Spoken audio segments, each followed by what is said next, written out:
Bagaimana kabar Bapak hari ini, Pak? Baik. Alhamdulillah ya Pak. Mohon maaf nih Pak, sebelumnya saya mengganggu sedikit waktu Bapak.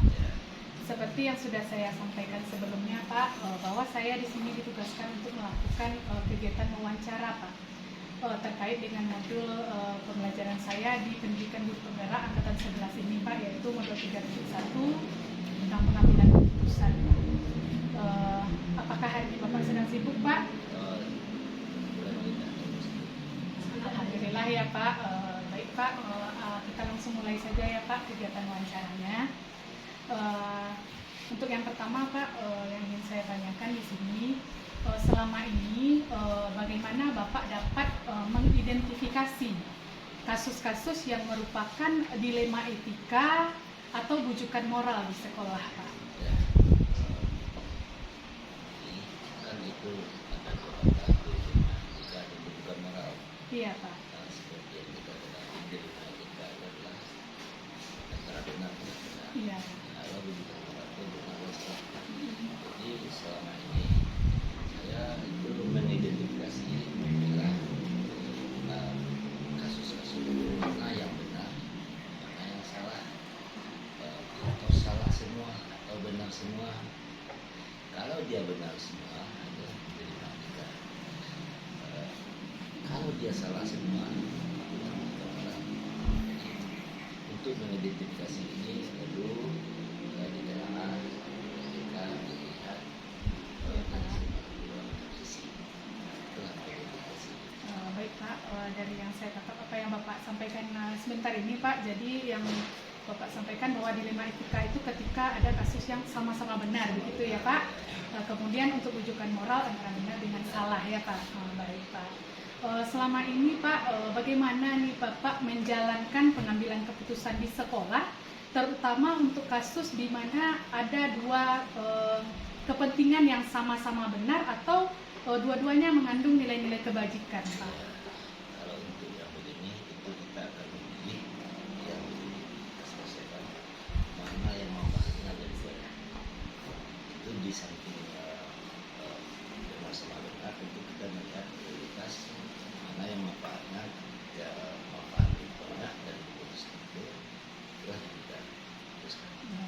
melihat prioritas ya Melihat Pak ya. prioritas. Baik Pak. Baik Pak, untuk berikutnya langkah-langkah atau prosedur seperti apa nih yang biasa Bapak lakukan selama ini untuk melakukan terhadap kasus ini Pak? Ya, itu ada beberapa yang saya lakukan. Iya Pak. Yang pertama, mengidentifikasi semua pihak yang terlibat. Iya. Yang kedua, mengumpulkan fakta-fakta yang relevan. Yang ketiga, mengidentifikasi nilai-nilai yang bertentangan. Yang keempat, mempertimbangkan alternatif yang bisa kita ambil. Kemudian yang tidak kalah penting itu konsultasi dengan universitas. Kemudian membuat keputusan itu berdasarkan prinsip-prinsip etika. Iya Pak. Yang terakhir, setiap keputusan harus kita evaluasi. Baik. Baik ya Pak ya, berarti langkah yang Bapak lakukan menurut saya ini sudah bagus ya Pak. Sampai Bapak melihat bahwa ini termasuk kasus dilema etika ini bagaimana prosesnya. Yang pertama Bapak mengidentifikasi terlebih dahulu siapa yang terlibat, mencari fakta-faktanya, begitu ya Pak ya. Baik Pak. Hal-hal apa saja yang Bapak anggap efektif Pak dalam pengambilan keputusan pada kasus-kasus dilema etika ini Pak? Ya, yang efektif itu adalah yang terlebih dulu itu yang paling penting itu kita mengumpulkan sebanyak-banyaknya informasi Iya Pak. terkait kasus tersebut dan tidak langsung memutuskan. Tapi ini pada suatu kondisi yang sudah tenang, sudah nyaman, stabil, kita yakin kita mempunyai data yang cukup, valid, itulah kita memutuskan. Baik Pak, jadi di sini saya menangkap untuk keputusan yang efektif itu Bapak terlebih dahulu mengumpulkan semua informasi yang Bapak butuhkan, begitu ya Pak. Kemudian nanti Bapak mengkondisikan dari semua fakta-fakta yang ada. Baik Pak, apakah selama ini Bapak menemui tantangan atau kesulitan nih Pak dalam pengambilan keputusan dalam kasus dilema etika ini Pak? Yang namanya dilema atau itu dilema. Iya Pak. Dilema itu menuntut kearifan. Iya. Dia terima terhadap keputusan itu menyangkut lain guru atau siswa. Tentu kita berpikirnya untuk kepentingan yang lebih luas. Iya Pak. Jadi tantangan itu ya kita kadang namanya terbawa perasaan. Terberat. Jadi di sini Bapak menyampaikan bahwa tantangan terberatnya itu adalah terbawa perasaan, nanti Iya. takutnya ya Pak ya. Dilema Iya, Pak. tadi, ya. Dilema tadi ya Pak. Baik Pak. Dari apakah di sini dalam penyelesaian kasus dilema etika ini Bapak memiliki jadwal tertentu Pak dalam penyelesaian kasusnya misalnya? Apakah di sini Bapak ketika menemui kasus ini langsung menyelesaikannya di tempat atau Bapak membuat jadwal dulu tuh Pak terlebih dahulu untuk menyelesaikannya? Kemudian apa bentuk dan prosedurnya Pak? Ya, sebenarnya kasus itu kan yang pertama terjadi kasus besar atau kecil, Iya Pak. mendesak atau tidak mendesak. Kalau itu kasus ringan bisa diputuskan hari ini juga, saat itu juga, tanpa harus kita tunggu Iya Pak. setelah selesai kan. Cuma memang ada kasus-kasus besar yang perlu pemikiran, kita pikirkan, maka kita bawa komunikasi dengan teman atau dengan stakeholder yang ada dan kita putuskan. Berarti di sini saya menangkap Bapak akan mengambil kedua-duanya ya Pak ya. Kalau untuk kasus kecil bisa jadi diselesaikan dalam waktu saat itu juga. Kemudian kalau untuk kasus yang besar membutuhkan bantuan dari rekan-rekan sejawat, berarti Bapak melakukan semacam dialog lah ya Pak ya. Untuk mencari referensi. Ya, mencari referensi ya Pak. Ya baik Pak. Di sini Pak, apakah ada faktor-faktor yang selama ini mempermudah atau membantu Bapak dalam pengambilan keputusan ini Pak dalam kasus dilema etika? Yang pertama kadang-kadang kita faktor yang membantu kita itu kita sudah menangani kasus itu. Iya Pak. Itu sudah dilalui. Ya, saya begini kita tinggal buka memori saja lagi. Iya Pak. Yang kedua yang membantu itu adalah tim dan teamwork. Itu sangat membantu sekali. Misalnya untuk masalah keserentakan tadi nyala untuk mengatur polisi. Ya. Baik Pak, jadi di sini Bapak menangani kasus ini bercermin atau berkaca dengan kasus-kasus sebelumnya ya Pak, mana tahu nanti ada bisa yang dijadikan sebagai pedoman, begitu maksud Bapak tadi ya Pak. Kemudian Bapak memerlukan teamwork, yaitu rekan-rekan atau semua warga sekolah yang terlibat di sini ya Pak. Baik Pak, dari semua yang sudah Bapak sampaikan Pak, pembelajaran apa nih yang bisa Bapak petik dari pengalaman Bapak mengambil keputusan dalam kasus-kasus dilema etika ini Pak? Pengalaman yang kita itu pertama itu mengambil keputusan itu sudah jelas kita tidak akan bisa memuaskan semua. Iya Pak. Sudah ada, pasti ada pihak-pihak yang tidak puas. Satu, yang kedua pengalamannya dalam mengambil keputusan ini demi kebaikan bersama. Yang ketiga yang tak kalah penting karena sesuai dengan agama nomor 1, jangan lupa berdoa.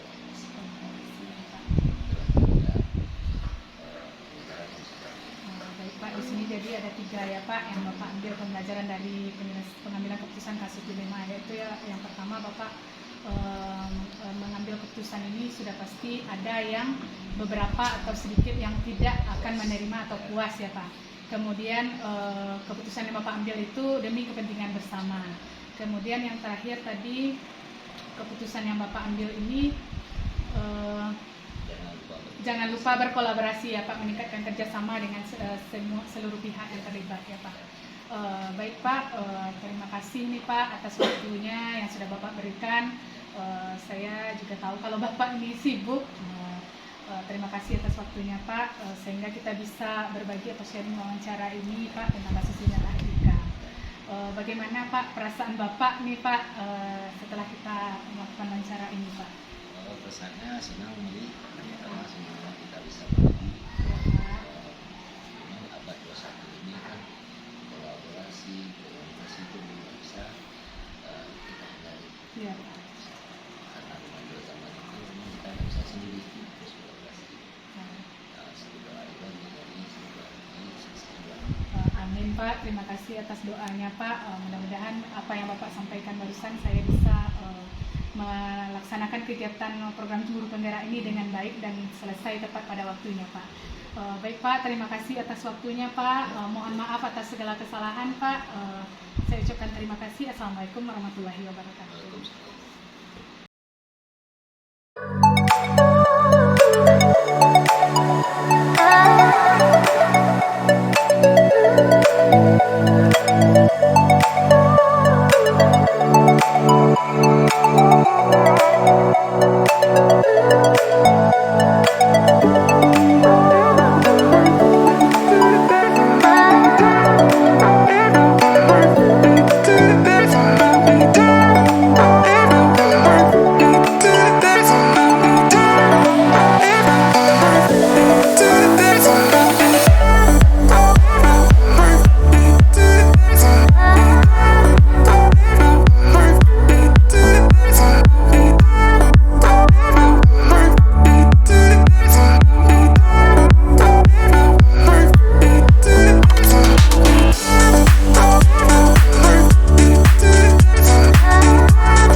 Bagaimana kabar Ibu hari ini Bu? Alhamdulillah sehat Bu Moni. Alhamdulillah ya Bu, sehat.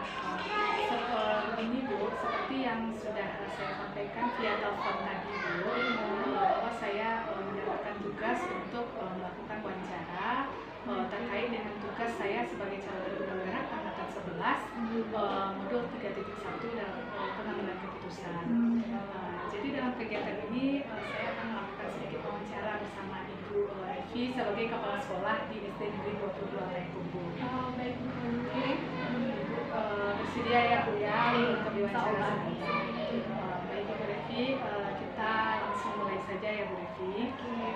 Baik Bu Revi, selama ini bagaimana Ibu mengidentifikasi kasus-kasus yang merupakan dilema etika atau rujukan moral Ibu? Oke, Bu Moli.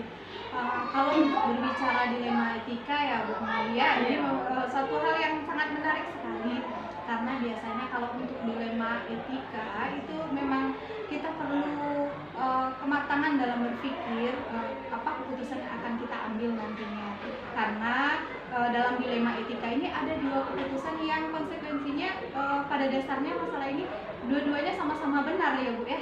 Nah, berbeda dengan bujukan moral. Kalau bujukan moral mungkin saja satu keputusan ini memang sesuai dengan aturan, namun nanti akan berdampak yang kurang baik kepada pihak-pihak yang terlibat. Jadi pada dasarnya kalau untuk dilema etika dua-duanya benar, kalau untuk bujukan moral satunya benar, satunya lagi kurang benar. Itu ya Bu Evi. Jadi untuk dilema etika kita dihadapkan pada keputusan yang sama-sama benar, Sama-sama ya, Bu Evi. benar. Dan yang bujukan moral yang satunya benar, satunya salah. Iya. Baik Ibu Revi, selama ini bagaimana Ibu menjalankan pengambilan keputusan di sekolah Ibu, terutama untuk kasus-kasus di mana ada dua kepentingan yang sama-sama benar atau dua-duanya mengandung nilai-nilai kebajikan? Oke, Ibu. Pertanyaan menarik ya Bu ya. Biasanya kalau untuk permasalahan yang ketemunya nih solusi permasalahan tersebut dua-duanya benar, itu memang saya mempertimbangkannya dengan sangat matang. Mulai dari pertama sekali saya analisa terlebih dahulu kasusnya seperti apa, kemudian siapa yang terlibat, nilai-nilai apa yang berbenturan atau yang nilai-nilai apa yang turut mempengaruhi permasalahan tersebut. Kemudian lagi saya akan mengadakan wawancara dengan pihak-pihak yang terlibat untuk mengumpulkan data yang relevan dengan permasalahan tersebut. Biasanya tidak jarang juga ya Bu Mulia, saya itu minta masukan kepada rekan-rekan sejawat, rekan-rekan guru lainnya, bagaimana pandangan mereka atas permasalahan yang terjadi. Nah, dari sanalah baru saya pertimbangkan kira-kira solusi apa yang akan saya ambil untuk menyelesaikan permasalahan tersebut. Tentunya juga kita perlu kematangan dalam berpikir tentang kira-kira apa ya dampak dari keputusan yang akan kita ambil itu, baik itu secara jangka pendeknya maupun jangka panjangnya. Nah, ada kalanya juga nanti kembali saya juga melakukan peninjauan ulang kembali. Misalnya saya mengambil keputusan A, kemudian kita lihat, kita pantau juga dalam kurun waktu misalnya 1 bulan ya Bu ya. Iya. Kita pantau apakah ini keputusannya udah benar atau tidak, apakah perlu direvisi kembali atau tidak. Baik Bu Evi, jadi di sini dalam pengambilan keputusan itu melakukan beberapa langkah ya Bu Evi, dan terakhirnya adalah melakukan revisi atau peninjauan Iya, kembali. benar sekali. Baik Bu Evi, hal-hal apa saja yang selama ini Ibu anggap paling efektif dalam pengambilan keputusan pada kasus-kasus dilema etika ini? Oke, kalau untuk dilema etika ya Bu ya, biasanya hal yang paling efektif itu tentu perlu pemahaman terlebih dahulu. Perlu kitanya mengenali apa dari permasalahannya, perlu juga kita cari data yang valid terkait masalah-masalah tersebut, apa penyebabnya, mengapa hal itu bisa terjadi.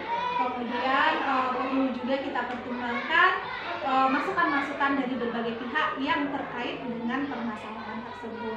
Dan yang paling penting ya Bu ya, yang kembali lagi tadi ya Bu ya, Iya, Bu Evi. perlu pertimbangan maksudnya gini loh Bu ya, kita mau ngambil keputusan nih, keputusan ini apakah berdampak positif atau berdampak negatif kepada pihak-pihak yang terlibat. Baik Bu Evi, jadi hal yang selama ini dilakukan yang paling efektif itu ada beberapa ya Bu ya. Ibu memikirkan hal-hal yang dianggap paling bagus gitu. Iya, Saya dampaknya. Baik Bu Evi, dalam hal-hal apa saja yang selama ini yang menjadi tantangan bagi Ibu dalam pengambilan keputusan dalam kasus dilema etika ini? Oke Bu, kalau tantangan biasanya munculnya seringnya kayak gini loh Bu. Ya, Tentunya keputusan yang kita ambil ini tidak dapat menyenangkan semua pihak. Ada kalanya kita ambil keputusan, 1-2 orang guru mungkin tidak menyenangi keputusan tersebut. Misalnya tantangannya bahwasanya keputusan yang kita ambil ini memang betul-betul efisien, tepat sasaran dengan permasalahan. Jadi memang di sanalah tantangan terberat kita. Jadi ya Bu Revi, di sini saya menangkap nih yang saya sampaikan bahwa tantangannya itu adalah bahwa keputusan yang Ibu ambil nanti tidak akan menimbulkan kesenangan bagi semua pihak, begitu ya Bu Revi. Ya baik Bu Revi, kita lanjutkan ke pertanyaan berikutnya Bu Revi.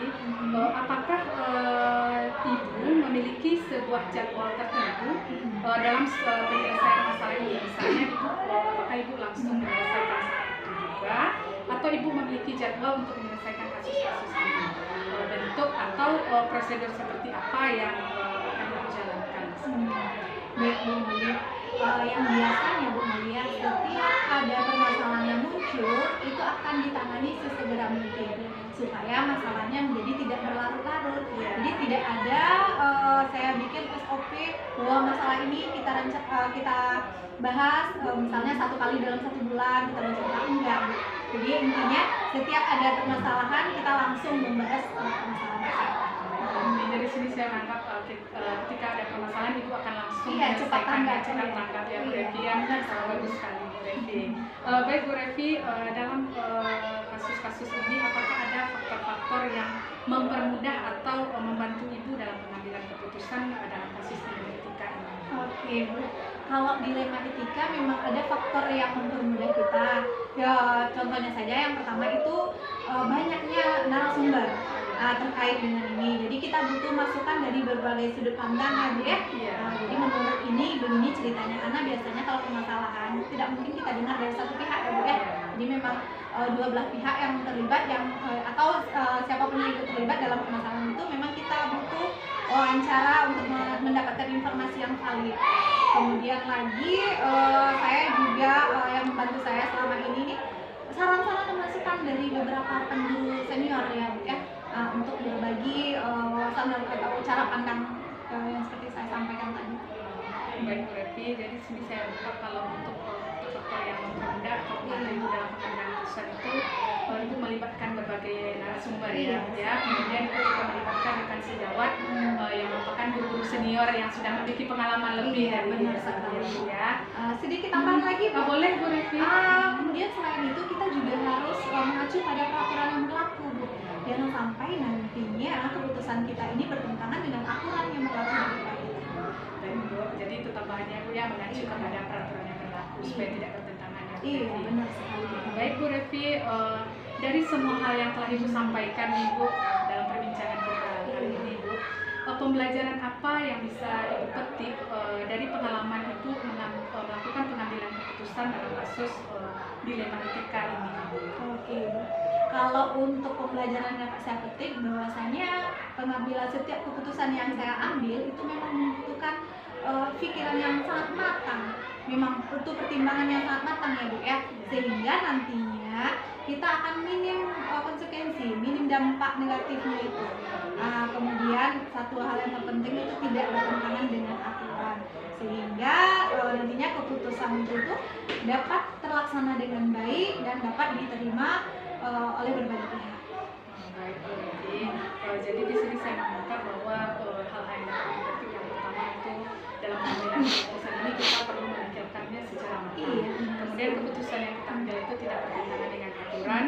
Kemudian kita meminimalisir konsekuensi yang akan ditimbulkan setelah itu. Baik Bu Revi, mungkin itu kali ini hanya untuk kegiatan wawancara kita Bu Revi. Saya mengucapkan banyak terima kasih kepada Ibu Revi karena telah bersedia membantu saya menyelesaikan tugas wawancara kali ini modul 3.1 tentang pengambilan keputusan. Bagaimana nih Bu Revi perasaannya setelah kita melakukan kegiatan ini?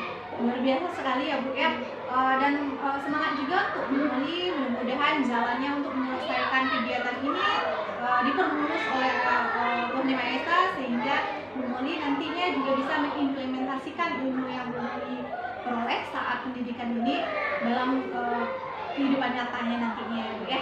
Ayo semangat Bu. Ya, baik Bu, dan saya akan tetap semangat Bu. Mudah-mudahan saya bisa menyelesaikan ini tepat waktu. Amin. Dan memperoleh ilmu yang bermanfaat sehingga kita bisa sama-sama membawa pendidikan ini ke arah yang lebih maju. Amin. Amin. Baik Bu Revi, terima kasih atas waktunya Bu Revi. Mohon maaf apabila ada kesalahan kata maupun perbuatan saya selama bertahun tamu ke sini untuk melakukan wawancara ya Bu Revi. Saya izin untuk pamit Bu Revi karena ada kegiatan lain ini Bu Revi. Terima kasih banyak. Assalamualaikum warahmatullahi wabarakatuh. Waalaikumsalam warahmatullahi wabarakatuh.